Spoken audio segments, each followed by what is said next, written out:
अस्सलाम वालेकुम, this is Mohsin Hamid. और आज के इस ट्यूटोरियल में हम बात करेंगे अबाउट सी फ्लोर स्प्रेडिंग।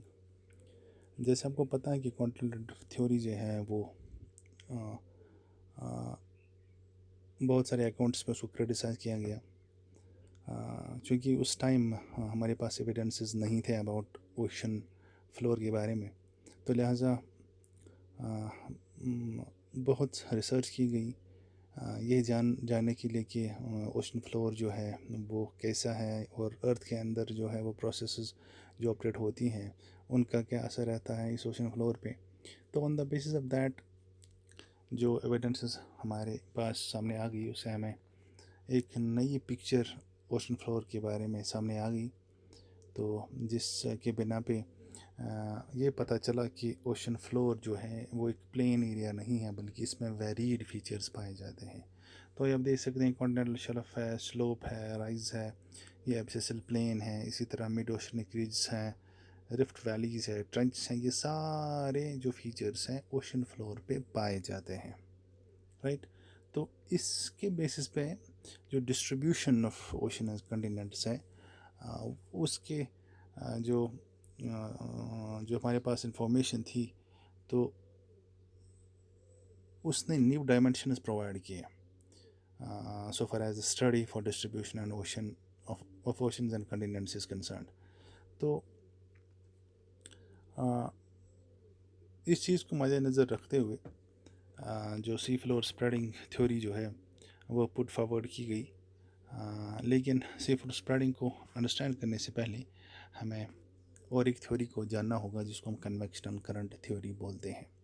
तो ये थ्योरी आर्थर होल्मज़ ने प्रपोज़ की थी 1929। तो इसने एक जो ड्राइव मैकेनिज़्म है कॉन्टिनेंटल ड्रिफ्ट के लिए इसने वो प्रपोज़ किया और वो वाइडली एक्सेप्ट हुआ। इसने हमें अंडरस्टैंड करवाया कि कॉन्टिनेंटल ड्रिफ्ट जो है कैसे होता है। तो इतना ही नहीं बल्कि इसने फाउंडेशन डाली एक it paved the way for another two theories जिसको हम अभी एक सी फ्लोर स्प्रेडिंग उसको हम अंडरस्टैंड करने की कोशिश करेंगे। और बिसाइड्स दैट दूसरी एक थ्योरी जो है प्लेट टेक्टोनिक्स थ्योरी जो है वो भी सामने आ गई। तो इस कन्वेक्शन करंट थ्योरी जो है समझने से पहले हमें ये पता होना चाहिए कि कन्वेक्शन होता क्या है। इस डायग्राम को अगर आप देखेंगे आप देख सकते हैं कि ग्राउंड पे जब एयर रहता है because of heat it gets warmed up, ठीक है। तो वार्म अप होने के इट गेट्स हीटेड अप, तो हीट अप होने के बाद क्या होता है कि ये ऊपर जाने की कोशिश करेगा because of its less density.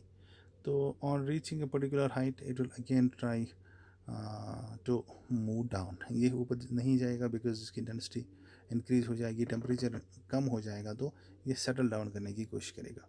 तो इस प्रोसेस को हम कंटिन्यूसली ये जो नीचे से ऊपर आ जाता है बिकॉज बीइंग वार्म, फिर नीचे अगेन आ जाता है बिकॉज ये कोल्ड बन जाता है, तो इसको हम कन्वेक्शन करंट बोलते हैं, करेक्ट। तो इन द सेम फैशन अर्थ के अंदर अगर हम देखेंगे अर्थ के अंदर ये करंट्स कंटिन्यूसली चलते रहते हैं। तो ये करंट जो है ये मेंटल से निकलते हैं। मेंटल में जो रेडियो एक्टिव एलिमेंट्स हैं उनका डिसइंटीग्रेशन होने की वजह से हीट अप बहुत ज़्यादा डिसिपेट होती है, तो उस हीट की वजह से ये मैग्मा जो है वो बन जाता है। तो ये magma continuously in the form of current चलते रहते हैं, ठीक है।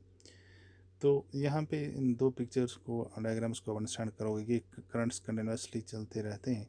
तो इनके बेसिस पे जो लिथोस्फेयर है, लिथोस्फेयर जो है वो डिसइंटीग्रेट हो जाता है, वो स्प्लिट हो जाता है इनटू मैनी प्लेट्स जिनको हम लिथोस्फेरिक प्लेट्स बोलते हैं।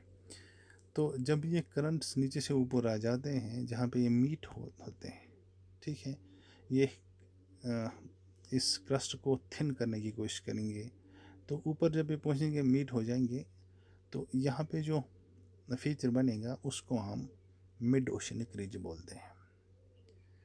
ये करंट जब ऊपर आ जाते हैं मीट हो जाते हैं एक पॉइंट पे, तो ये फिर डाइवर्ट हो जाते हैं, इस साइड चलेंगे इस साइड चलेंगे, तो यहाँ पे मिड ओशनिक रिज फीचर जो है वो बन जाएगा। Mid oceanic ridge simply mid oceanic mountain systems होते हैं। रिज का मतलब होता है यहाँ पे माउंटेन्स। तो नीचे से ऊपर जब ये मेंटल से जो मैग्मेटिक मटेरियल ऊपर आ जाएगा, तो यहाँ पे ये मिड ओशनिक रिज फॉर्म करने के बाद it will try to move on the other side. ठीक है, तो इस पे ये कंटिन्यूसली एक्रीट हो जाएगा, एक्यूमुलेट हो जाएगा, तो यहाँ पे ये मिड ओशनिक रिज बन जाता है। सो एक बात, दूसरी बात ये है कि जहाँ ये नीचे आ जाएगा तो वहाँ पे दूसरा फीचर जो है वो ट्रेंच बन जाएगा। ठीक है, now what sea floor spreading is, what is the sea floor spreading theory? Sea floor spreading theory जो है वो हेनरी हेस ने प्रपोज की थी। तो इस सी फ्लोर स्प्रेडिंग का जो बेसिस है वो अगेन कन्वेक्शन करंट थ्योरी ही है। तो what does it state? It simply states कि जो ओशनिक क्रस्ट है वो कंटिन्यूसली बनती है at the cost of continental crust. Continental crust के वजह से जब ट्रेंचेस में ये क्रस्ट नीचे आ जाती है, ये पोर्शन नीचे आ जाता है, ये मेल्ट हो जाता है और यहाँ मिड ओशन रिज में ये ऊपर आ जाता है, तो यहाँ पे कंटिन्यूसली न्यू ओशनिक क्रस्ट बनती है। मिड ओशनिक रिजेस पे हमेशा न्यू और यंग ओशनिक क्रस्ट बनती है। और जितना हम इस मिड ओशनिक रिज से दूर चले जाएंगे, इन रॉक्स की इस जो एरिया है, ये क्रस्ट जो है, इनकी प्रॉपर्टी चेंज हो जाएंगे in terms of thickness, density and age. ठीक है, राइट। तो सी फ्लोर स्प्रेडिंग यही बोलता है कि न्यू ओशनिक क्रस्ट जो है it's continuously being formed at mid oceanic ridge, और जितना हम इस रिज से दूर चले जाएंगे रॉक्स जो है उनकी एज बढ़ती जाएगी। ठीक है, this is what sea floor spreading is. तो इस डायग्राम को भी अंडरस्टैंड कीजिएगा कि नीचे से ये ऊपर ये मैग्मेटिक करंट्स, कन्वेक्शन करंट्स आ जाते हैं, इसको थिन करते हैं, काटते हैं टिल सरफेस पे पहुंच के यहाँ पे एक्यूमुलेट हो जाते हैं, नई क्रस्ट बन जाती है, तो इसको हम मिड ओशनिक रिज बोलते हैं। तो ये कंटिन्यूसली प्रोसेस हो जाती है। तो इस रिज पे ये जो नीचे से मैग्मेटिक मटेरियल ऊपर आ जाता है, ये एक्यूमुलेट हो जाता है एंड फाइनली जो है ये इस रिज से दूर ऑन अदर साइड्स जो है इसको पुश करने की कोशिश करता है, बिकॉज द प्रोसेस कंटिन्यूस। ठीक है, तो ये सी फ्लोर कंटिन्यूसली बनता है और साइकिल हमेशा रिपीट हो जाता है। तो इस रिज के ऑन अदर साइड अगर हम देखेंगे तो ये एज जो है again I am repeating, age, density और थिकनेस जो इस रॉक्स की है वो इंक्रीज हो जाएगी, जिसका मतलब ये है कि इस मिड ओशनिक रिज पे जो सेडिमेंट्स होंगे वो एक तो थिन होंगे और दूसरे यंग होंगे, और जितना हम दूर चले जाएंगे इन सेडिमेंट्स की जो थिकनेस है, इनकी जो एज है, इनकी जो डेंसिटी है वो इंक्रीज हो जाएंगी। This is what sea floor spreading is, correct. Now ये सी फ्लोर स्प्रेडिंग जो है इसके एविडेंसेस हमने जानने हैं कि ये किस बेसिस पे इसको प्रूव किया गया। सबसे पहली बात जो है, जो रॉक्स का जो नेचर है ऑन मिड ओशनिक रिज उसको हमने पढ़ा। सबसे पहली बात हमें यह पता चली कि इन मिड ओशनिक रिजेस पे, इन जहाँ से ये कंटिन्यूसली मैग्मेटिक मैटर ऊपर आ जाता है, एक्रीट हो जाता है, एक्यूमुलेट हो जाता है, और फिर इसको दोनों साइड ये एक्यूमुलेट होने के बाद what happens to the rocks, कि इनकी प्रॉपर्टी जो है वो हमें उससे हमें पता चला कि सी फ्लोर स्प्रेडिंग होती है।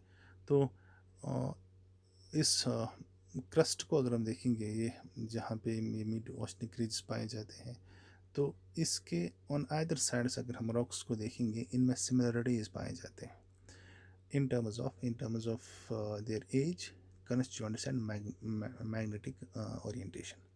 इसका मतलब ये है कि ये पहला फेज़ है, ये दूसरा फेज़ है, तीसरा फेज़ है। इसको अगर आप देखेंगे इस वाले डायग्राम को, तो ये और ये अगर आप देखेंगे क्ले कलर जो है इनकी प्रॉपर्टी सेम है, और बीच में जो पोर्शन है इनकी प्रॉपर्टी सेम है। ठीक है। तो कौन से प्रॉपर्टीज़, मैग्नेटिक प्रॉपर्टीज़। तो इसकी जो ओरिएंटेशन है वो एक होगी और इसकी जो ओरिएंटेशन है वो दूसरी होगी, जो वाइट वाला पोर्शन है। ठीक है, पहली बात। दूसरी बात ये है कि ये वाले जो यहाँ पे सेडिमेंट्स होंगे, ये दे विल बी यंग, और जितना हम इससे दूर चले जाएंगे इस सेडिमेंट जो होंगे वो थिक होंगे और इनकी एज भी ज़्यादा होगी। ठीक है, पहली बात। दूसरी बात ये है कि अगर हम डिस्ट्रीब्यूशन ऑफ अर्थक्वेक्स और वोल्केनोज की बात करेंगे along these mid oceanic ridge, उस समय ये पता चला, आप देख सकते हैं कि इस अटलांटिक ओशन में ये जो डॉट्स हैं, these are simply the earthquake hotspots. ठीक है, तो ये पैरेलल चल रहे हैं कोस्ट लाइन की। ठीक है, तो इससे में ये पता चला है कि ये सी फ्लोर कंटिन्यूसली स्प्रेड होता जा रहा है। ठीक है, तो विद टाइम ये सी फ्लोर जो है वो वाइड होता जाता है।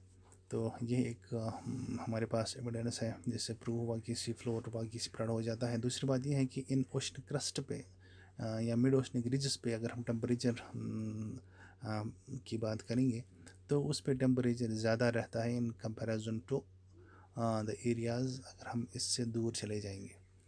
ठीक है, तो उससे भी पता चल रहा है कि यहाँ पे continuously magnetic material up fail हो जाता है नीचे से।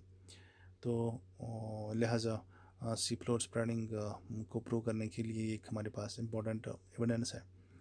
तो ये दो तीन चीज़ें आपने याद रखनी है कि सबसे पहली बात, जो ओशनिक क्रस्ट जो कंटिन्यूसली बनती है at the cost of continental crust, तो मिड ओशनिक रीजस पे अगर हम इन रॉक्स की थिकनेस की बात करेंगे, एज की बात करें और मैग्नेटिक प्रॉपर्टीज़ की बात करेंगे, तो इन बेसिस पे हमें ये प्रूव हो गया कि सी फ्लोर वाकई स्प्रेड हो जाता है, वाइडन हो जाता है। तो इस थ्योरी ने बहुत सारी जो प्रॉब्लम्स हमारे पास ऑलरेडी थी regarding the drifting of continents वो प्रूव हो गई। उस समय ये इस समय ये हेल्प किया अंडरस्टैंड करने में कि क्यों ओशनिक रीजस पे, मिड ओशनिक रीजस पे जो रॉक्स की एज होती है वो यंग क्यों है, और जितना हम इससे दूर जाएंगे तो प्रॉपर्टी चेंज क्यों होती है। तो ये सारी जो चीज़ें हैं ये हमें प्रूव हो गई। Besides proving that continentals drift, they do move continuously with respect to each other.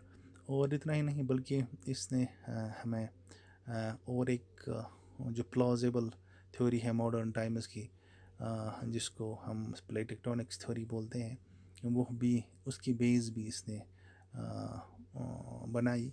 तो वो सारी थ्योरी जो है प्लेट टेक्टोनिक्स या अदर थ्योरीज हमारे पास है आई है, उनको हम सेपरेटली पढ़ेंगे। तो this was all about sea floor spreading, जिसका बेसिक जो जो क्रक्स है, जो हेनरी हेस ने पोस्टलेट की थी, वो यही है कि ओशनिक क्रस्ट कंटिन्यूसली बनती है at the cost of continental crust, और ओशनिक क्रस्ट ही यंगर है एट मिड ओशनिक रिज, और जितना हम इस रिज से हम दूर चले जाएंगे उतनी एज, थिकनेस और डेंसिटी जो है इन रॉक्स की बढ़ती है। So this is what sea floor spreading is. I hope आपने अंडरस्टैंड किया होगा। सो इसके बाद हम प्लेट टेक्टोनिक्स थ्योरी हम भी डिस्कस करेंगे hopefully in the next tutorial. So thank you very much.